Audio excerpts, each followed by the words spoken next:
Colombianos, atención, ustedes no pueden dejar de ver este video. Gran derrota del uribismo en pleno Congreso. Resulta que la plenaria del Senado aprobó proyecto del gobierno del cambio que busca más recursos para las universidades públicas. También la moción de censura contra el ministro Pedro Sánchez, donde permanecerá en su cargo. Adivinen quiénes quería que salieran. Sí, señores, el Centro Democrático y Cambio Radical.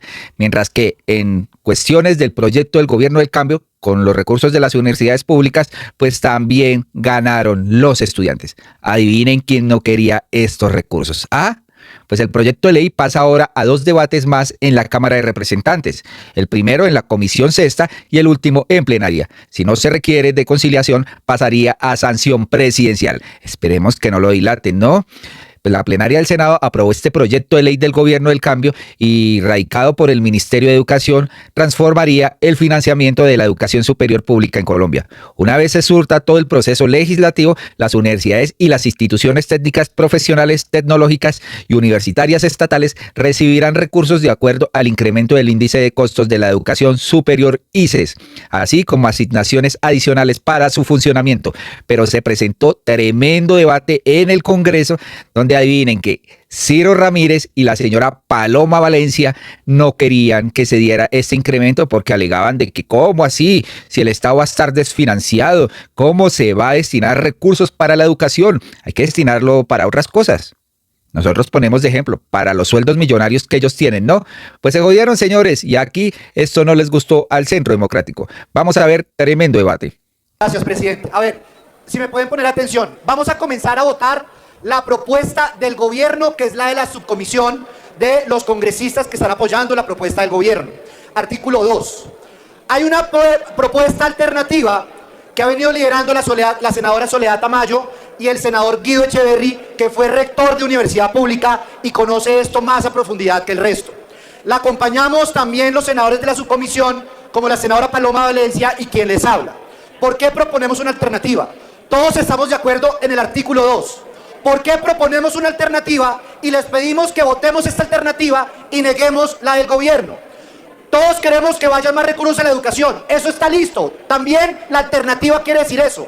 Solamente que esos recursos adicionales que harán parte de la base presupuestal cumplan unos requisitos, que de verdad estén ampliando cobertura, que de verdad estén cerrando brechas, que de verdad estén abriendo nuevas sedes, que de verdad estén mejorando la calidad, que los programas tengan pertinencia, que certifiquen eso.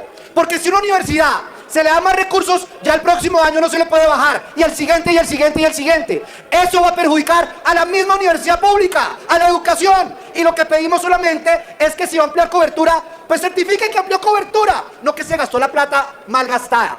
Porque después se amplía eso para cualquier otro sector y va a ser un problema para cualquier gobierno. El problema es que ojalá tengamos presidentes serios, pero un presidente irresponsable convierte esto en un barril sin fondo, como el problema que hoy tenemos en la salud, en las pensiones. Ahora se convertiría en un barril sin fondo en la educación. Lo que pedimos es que se certifique que se está ampliando cobertura y se le da, que está abriendo nuevas sedes y los demás criterios como el cierre de brechas. No pedimos más y es simplemente un criterio de razonabilidad de los recursos públicos. Miren lo que dijo a continuación Paloma Valencia, ¿no? Estas personas definitivamente no quieren, pues, ayudar al pueblo. Cuando se trata de recursos para el bien, esta gente sale huyendo. Imagínense qué hicieron en la votación. Se salieron, señores. Ni siquiera no votaron, se salieron. Para que ustedes, en las próximas elecciones, se den cuenta que no deben votar por nadie. Y antes, Uribe Vélez se lanza de puesto 25 para, muy ambiciosos, sacar 25 senadores. 25 senadores para que pase esto. Recuerden, Colombia, esta gente no quiere su bienestar. Presidente, mire, yo quiero que los congresistas que estamos en esta discusión entendamos de qué se trata este proyecto. Claro que todos defendemos la educación y por supuesto que necesita más recursos, pero lo que es importante es entender de qué estamos hablando. Aquí hay 4 erogaciones que tiene que pagar el Estado. La primera, la que se produce cambiando el IPC por el ICE, ¿cierto? Eso más o menos va a costar unos 500.000 millones de pesos. La segunda, es un pago de 800.000 millones de pesos para el próximo año. Eso es lo que equivale el 0,05% del PIB, 800.000 millones. Entonces, ahí tenemos un gran problema. ¿Cuál es el problema? Señores y señoras, que el Estado colombiano está en default. El Estado colombiano no tiene plata. Le está debiendo más de 160.000 millones en subsidios de gas. Está debiendo otro tanto en subsidios de energía. Está debiendo 30 billones de pesos al sistema de salud. ¿Qué es lo que nosotros quisiéramos? Hombre, que seamos razonables. Un país que va a tener problemas de caja no puede comprometer esos 800.000 millones. Tercer gasto, pasar del 30 al 70% del incremento del PIB, del presupuesto general de la nación de las universidades. Ahí es muy importante que digamos que esto no hace base presupuestal y tenemos que tener cuidado con los movimientos abruptos de crecimiento económico. Si salimos de la crisis, senadora Sonia, y crece muchísimo, va a ser impagable, pongámosle un tope. Y cuarto, el gobierno podrá asignar recursos adicionales a las universidades, los cuales harán base presupuestal. Este tal vez es el tema más complejo. ¿Por qué? Porque entonces uno va a tener todos los años paros para buscar que haga base presupuestal. Que esos recursos no hagan base presupuestal es lo lógico, porque es que lo adicional tiene que ser adicional. Y ahí es donde la iniciativa de la senadora Soledad, del senador Ciro, que hemos acompañado, es muy importante, porque lo que permite es que solamente haga presupuesto aquello que se justifique en la ampliación de cupos, para que eso sea lo que hace base presupuestal. Entonces, señor presidente, en este primer tema, nosotros creemos que es fundamental que acompañen la proposición de la base presupuestal limitada, porque no se trata de no darle plata, representante Jennifer, usted que es autora, se trata de que podamos hacer un presupuesto financiado, que no ponga en entredicho las posibilidades de supervivencia. Dice el gobierno que el presupuesto está garantizado para el próximo año, pero si ustedes se dan cuenta está desfinanciado. Habría que meterle una reforma tributaria de más de 26 billones de pesos para que esté financiado. Y uno se pregunta, ¿de dónde es lo que no va a estar financiado? Aquí tenemos que dejar unas reglas que nos permitan acoplarnos a las realidades fiscales del país. No podemos gastar más de lo que hay, porque es que de lo contrario este país va a terminar haciendo default ante la banca y entonces sí que estaremos en problemas. Yo les repito, el problema es que el país ya hizo default. Lo que pasa es que lo hizo a empresas colombianas y nacionales, las de gas, las de energía, las de salud. Pero si seguimos presionando las cuentas fiscales, senador Fabio, lo que va a pasar es que vamos a incumplir los pagos de la deuda y sería destruir más de 40 años o más que lleva este país cumpliendo sus obligaciones fiscales.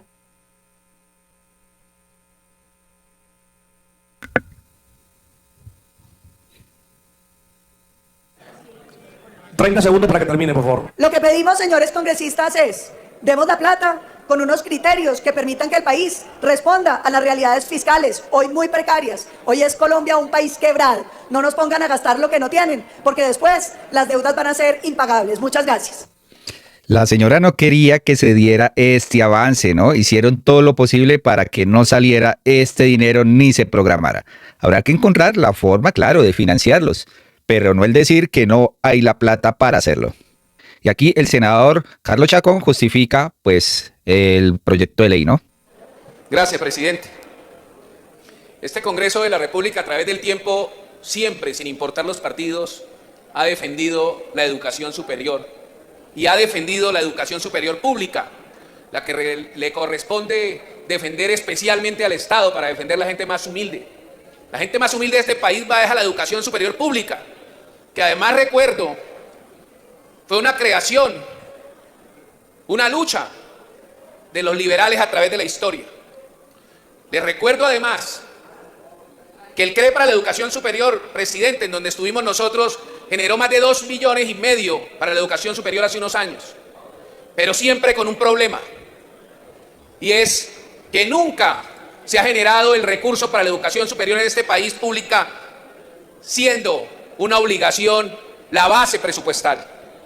La base presupuestal quiere decir que el gobierno de turno no cambia las condiciones que le entreguen para mejorar la calidad de la universidad, la progresividad de las inversiones y que no se desmejore la inversión en las universidades públicas. Que haya continuidad además en el mantenimiento de las inversiones y las construcciones, no solo de la academia, sino hasta de la infraestructura. Hoy en día un profesor no puede ser contratado de planta, que hay unas universidades que han tenido la oportunidad de tener recursos per cápita por estudiantes grandes y hoy son grandes universidades que ofrecen calidad, que ofrecen una buena educación en el Valle, en Antioquia, en Bogotá, universidades que nos enorgullecen como la Nacional, como la de Antioquia, como la del Valle. Pero hay otras universidades, compañeros, en nuestras regiones que no reciben ni siquiera una media nacional, que no tienen profesores de planta porque no pueden recibir los recursos, porque no los reciben. No podemos ser mezquinos con más de 500 billones de presupuesto y que el Congreso de la República le parezca que no otorga 800.000 o 1 billón de pesos para que la progresividad en la mejora de la educación superior pública de la gente más humilde de este país no podamos hacerlo y les parezca o nos parezca. Continúe, señor senador. Gracias, presidente. Y les parezca que es mucho otorgarle a la educación superior de este país como base presupuestal 800.000 millones en el tiempo. ¿Qué más importante, compañeros, que la educación de los colombianos? Claro, con el acompañamiento de la educación superior privada, que hay que ayudarla, fortalecerla. Yo comparto con algunos compañeros esa discusión sobre el apoyo de créditos a aquel que quiere ir a la educación privada, y hay que seguir acompañando esa necesidad. Pero hay unos que no pueden acceder ni siquiera a los créditos, que solo tienen la posibilidad de entrar a la universidad en la pública, y es la gente más humilde de este país, presidente. No podemos, y ya esa discusión la dimos en la comisión, presidente. No puede este Congreso volver a dar recursos a la educación superior pública sin que sea bajo la premisa de que sea base presupuestal para las universidades en Colombia, presidente. Y como ya se acercan las elecciones, pues lógicamente los senadores están cediendo frente a propuestas que ayudan al pueblo, ¿no? Pues después de que el Centro Democrático se dio cuenta que no podía impedir la votación de estos artículos positivamente, pues dijeron que este presupuesto debería entregarse gradualmente. Escuchen lo que dijeron y después pues, de la votación cómo celebraron los estudiantes y pues el partido de gobierno. Ya tienen mayorías la propuesta del gobierno. Yo quiero leerles una frase nomás que queríamos que fuera la alternativa. Y es que estos recursos solo harán parte de la base presupuestal de las instituciones de educación públicas, certificando para qué la quieren. El problema, como quedó aprobado, es que puede generar un barril sin fondo en que sin que se certifique, la universidad se lo gaste en fiestas, en cualquier otra cosa y termine mal usándose esos recursos públicos por parte de las universidades y de las ITTs. Lo único que solicitábamos con la alternativa era que se certificara, midiendo, certificando, validando la solicitud de esos recursos adicionales. Eso es nuestra ponencia alternativa, señor presidente. Muchas gracias. Raro, Ciro Ramírez, ¿no? Abre el registro, señor secretario, para votar. ¿Tiene el uso de la palabra la senadora Paloma Valencia? Presidente, muchas gracias. Mire, nosotros creemos que aquí hay que entender que la nación debiera poder entregar estos recursos de manera progresiva. Ya lo explicábamos, estos son 800.000 millones de pesos. Yo sé que a todo el mundo le gusta la educación, pero es que ¿de dónde va a salir la plata? Entonces, es un país que gasta y gasta y gasta y no tiene plata para tenerlo. Nosotros lo único que pedimos es que se permita que la entrega de estos recursos sea paulatinamente, para que progresivamente lleguemos al monto. Y lo otro más importante es que podamos tener incrementos de ese PIB pequeños cuando haya crecimientos grandes, porque es que de lo contrario en este país el crecimiento no va a significar mejoras en muchos sectores. El país lo están dejando amarrado y sin recursos. Entonces queríamos insistir en la necesidad, señor presidente, de que se apruebe esa frasecita, la progresividad, para que en la medida en que haya recursos se entreguen, pero que se entienda que si no lo hay, pues no es de mala voluntad, es que no los hay.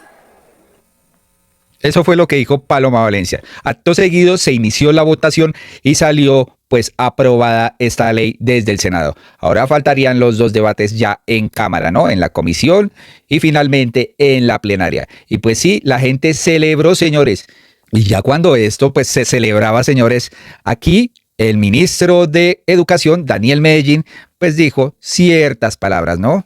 Pasaron 33 años, paros nacionales y decenas de movilizaciones estudiantiles para que el Senado aprobara este proyecto de reforma de ley 30 de 1992 y garantizara la financiación digna de las universidades públicas. Vamos por un buen camino, señores. El déficit de la financiación de la universidad pública empieza a cerrarse gracias a la voluntad de este Congreso de la República con el paso agigantado que hemos dado en la aprobación de este proyecto de ley, que es sobre todo una victoria del movimiento estudiantil, que es sobre todo una victoria de la juventud colombiana que en las calles ha defendido con amor, con rigor y con sentimiento de patria la universidad pública. ¡Viva la U! Porque pública la recibimos y pública la entregamos. Gracias a ¿Cómo la ven, no? Y aquí después Daniel Medellín salió a celebrar con las personas que realmente lo merecen, los estudiantes, la universidad pública. Es un logro del gobierno, este no es un logro solamente del Congreso, este es un logro y un reconocimiento a la movilización juvenil y estudiantil colombiana que ha defendido en las calles con gallardía, con amor por la universidad pública, con amor por la educación como derecho, y es a ellas y a ellos, a quienes ya no nos acompañan, a quienes fueron agredidos por las armas del Estado, a quienes han desaparecido en esta justa lucha, a quienes debemos rendir todos los honores. Avanzamos, dimos un primer paso, llegaremos a la Cámara de Representantes con el mismo ímpetu, con el mismo honor, con la misma lealtad por la educación superior pública, y esperamos que en ese tránsito en la Cámara sigamos celebrando porque pública la recibimos, pública la queremos.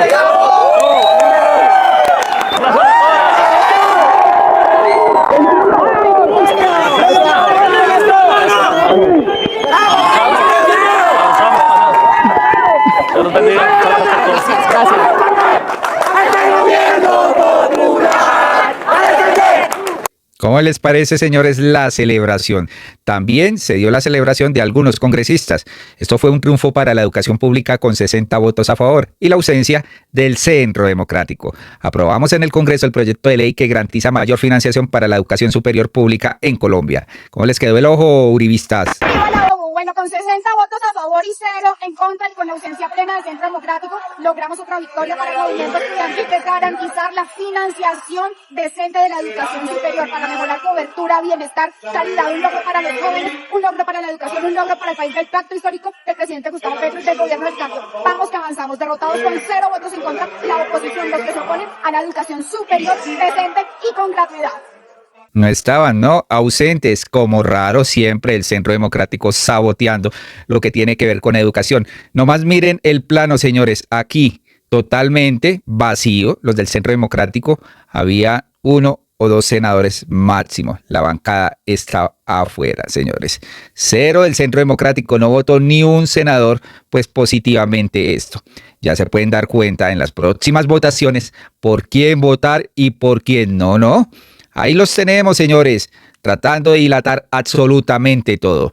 Pues aquí Antonio Correa, senador de la U, dijo: rompimos décadas de abandono a la universidad pública, una lucha de muchos años del movimiento estudiantil. Hoy es una realidad. Acabamos de aprobar con 60 votos a favor el proyecto de ley que modifica los artículos 86 y 87 de la Ley 30 de 1992. Ahora los recursos crecerán con justicia y no con cuentagotas. Es una victoria de estudiantes, profes y rectores contra la mezquindad de quienes querían mantener la crisis, ¿no?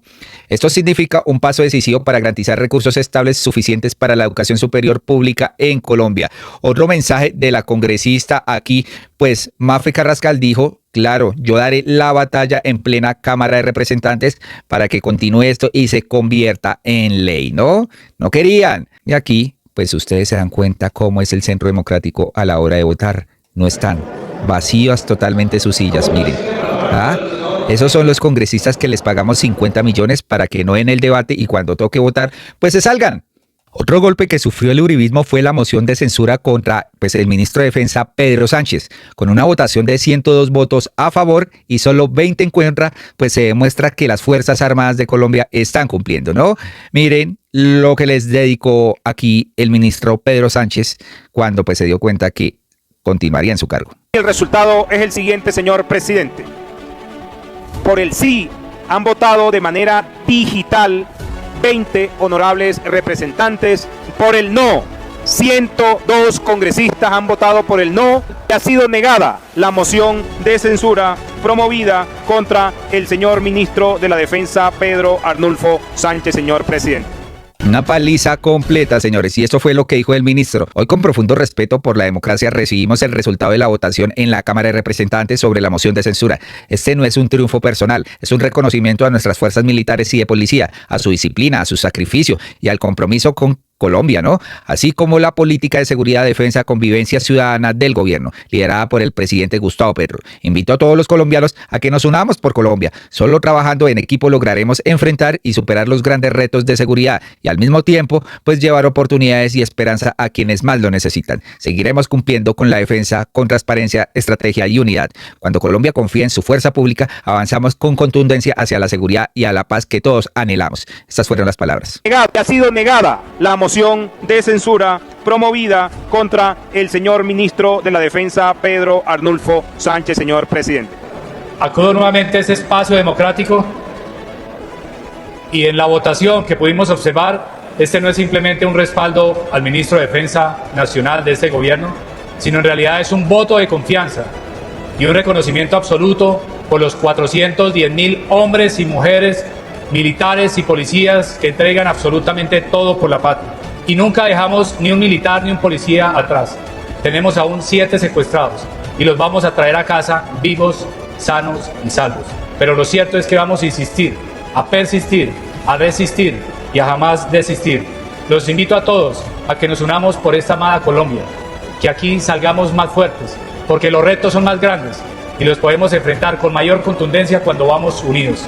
No nos doblegamos ante la adversidad y con este voto de confianza es una garantía más que seguiremos entregando absolutamente todo hasta el último día que nos permita Dios tener un respiro en esta amada tierra que se llama Colombia. Muchas gracias a todos.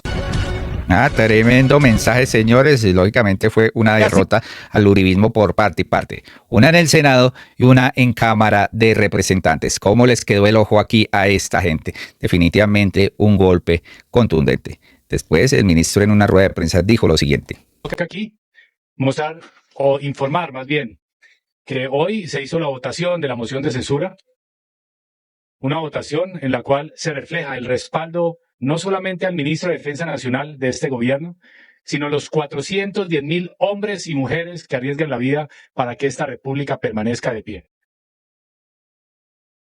Es también un voto de confianza para seguir entregando absolutamente todo a pesar de la adversidad. Se demostraron los resultados que son totalmente contundentes. Por mencionar algunos, la ofensiva se incrementó en un 52% frente al año anterior.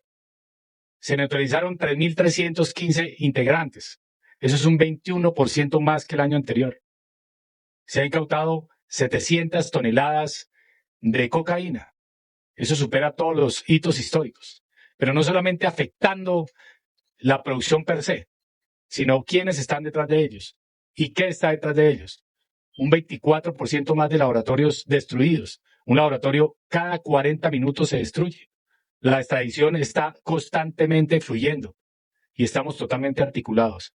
Pero paralelo a ello, hay una estrategia que es, desde nuestra perspectiva, la que puede eliminar los cultivos y no convertir en nómadas a los que siembran coca. Y es el programa de sustitución de economías ilegales. Estuvimos y han visto ya en algunas imágenes que en el Putumayo, con 500 familias, iniciamos a sustituir 1.500 hectáreas de coca. Este programa, que ya va en unas 7.000 hectáreas y tiene una expectativa de que sean 20.000 hectáreas, que equivale a que se deje de cultivar coca y más bien se cultive cacao, café, y se reemplacen 141.000 kilos de cocaína que saldrían de esas 20.000 hectáreas y se produzcan más bien en algo así como 240.000 millones de pesos de economía legal para los territorios. Es posible a través de este programa de sustitución, que va acompañado de la erradicación, que ya hemos avanzado en casi 6.000 hectáreas erradicadas de coca, pero para que se sustituya por la economía que sea legal. Bueno, ahí, señores, tienen la respuesta contundente del ministro de Defensa, que va a seguir atacando pues estas economías ilegales, ¿no? Y aquí pueden ver la imagen de la votación de moción de censura. Tremenda paliza que le dieron pues a la oposición y sobre todo al señor Miguel Polo Polo. ¿Qué tal les parece? Colombia, hasta acá este video. Muy amables por su opinión y nos vemos en uno próximo.